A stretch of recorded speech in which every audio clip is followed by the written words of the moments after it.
Episode 8 की शुरुआत में हमें आर्थर की लाश दिखी जो कि समुद्र किनारे पर पड़ी थी और वहां पर आकर जेनोमॉर्फ ने भी उसे देखा और फिर वो आगे बढ़ गया। फिर हमें डैम नजर आई जो कि बच्चों के कब्र पर आकर उन्हें याद करते हुए फूल रख रही थी और वो मार्सी की कब्र देखकर काफी ज्यादा दुखी हुई।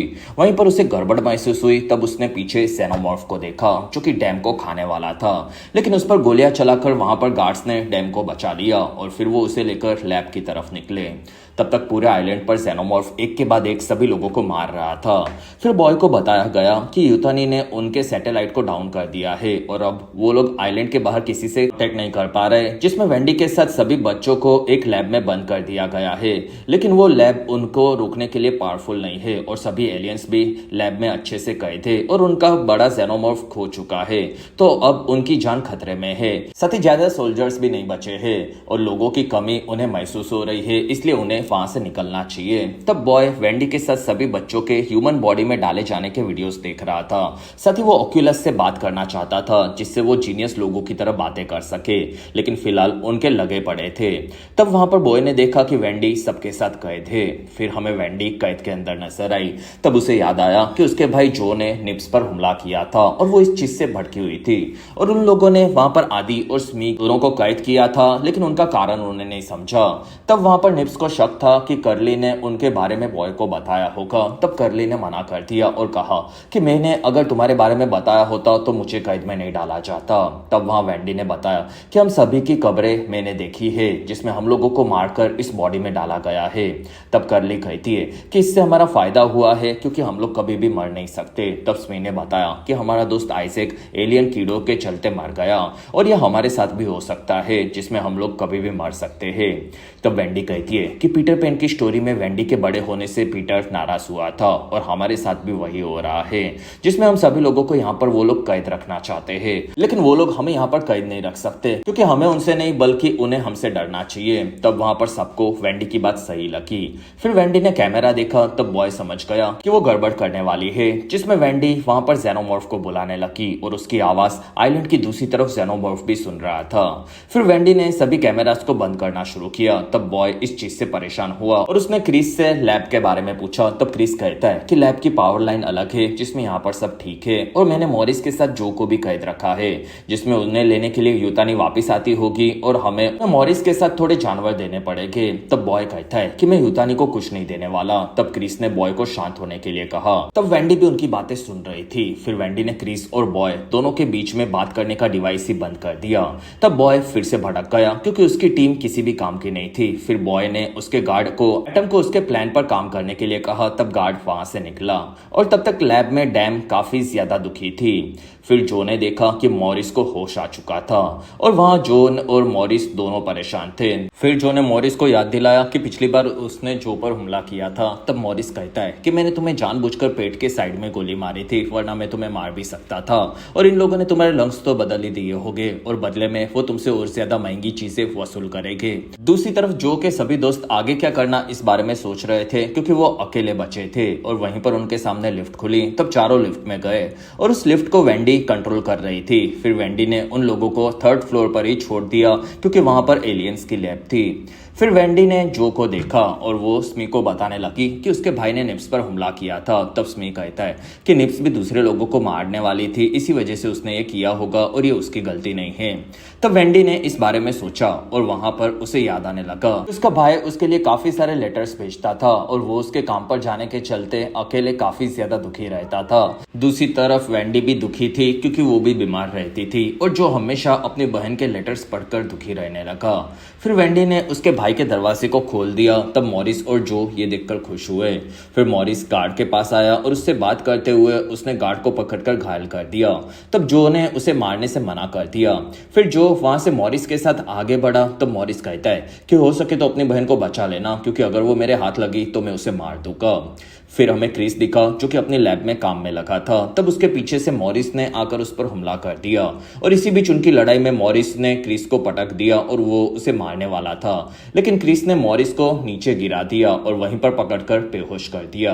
तब ये चीज वेंडी ने कैमरा में देख ली। वहीं पर उनके पास बॉय आया और वो कहता है कि मैं अपने सारे बच्चों के कैद होने से काफी दुखी हूँ क्योंकि मेरे साथ अब खेलने के लिए कोई नहीं है, लेकिन अगर तुम्हें मेरे साथ खेलना है तो तुम्हें बिना चीटिंग के खेलना होगा।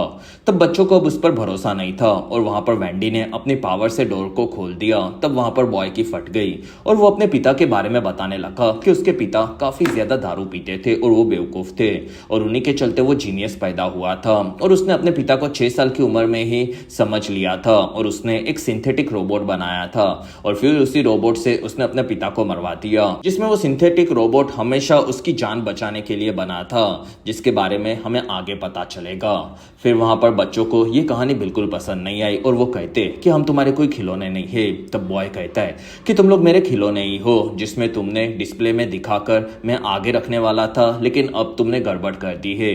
और तब उसके गार्ड ने सबको नीचे बैठने के लिए डराया और तब निप्स ने उस पर ब्रूटली हमला करके उसे वहीं पर मार दिया और वेंडी ने बॉय को भागने के लिए कहा। तब बॉय वहां से भाग गया। फिर वेंडी ने सभी बच्चों को लैब को कंट्रोल लेने का काम दिया और तब बच्चे आगे बढ़े और वेंडी अब कैसे भी अपने भाई जो को बचाना चाहती थी। तब तक एटम ने जो को ढूंढ लिया और वो उसे बताने लगा कि बॉय को जो से बात करनी है और वो उसकी हर बात मानने के लिए तैयार है। तब जो काफी खुश हुआ और वो दोनों आगे बढ़े। फिर बाकी गार्ड्स आगे जा रहे थे। तब वहां पर उनके सामने जेनोमॉर्फ आ गया जो कि लैब में सबको मार रहा था और उन सभी को भी वो मारने गया। तब उनकी आवाज दूसरी तरफ डैम भी सुन रही थी और उसके पीछे से वहां पर निप्स आ गई और उसने डैम को पकड़ लिया।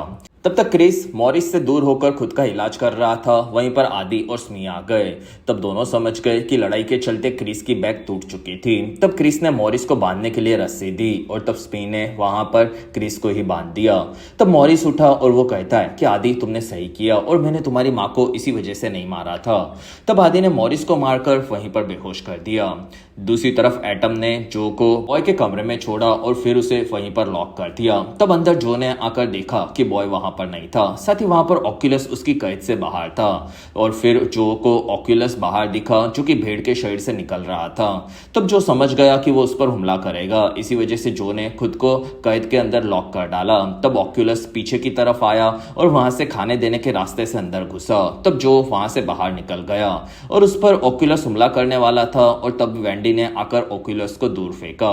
तब वहां पर एटम ने आकर जो को मारकर बेहोश कर दिया। साथ ही उसने वेंडी को उठाकर भी पटक दिया और एटम बताने लगा कि बच्चों को हमारे जैसे रोबोटिक शरीर में डालना गलती होगी, ऐसा मैंने बॉय को कहा था। मैं ही उसका पहला बनाया गया सिंथेटिक रोबोट हूँ जो कि सबसे बेस्ट था। फिर एटम जो को मारने गया। तब वहां पर वेंडी ने उसे हैक करके स्टॉप कर दिया और ये चीज वहां पर एटम देखकर चौंक गया था क्योंकि वेंडी ने उसे पूरा कंट्रोल में ले लिया था और अब एटम कुछ नहीं कर सकता था।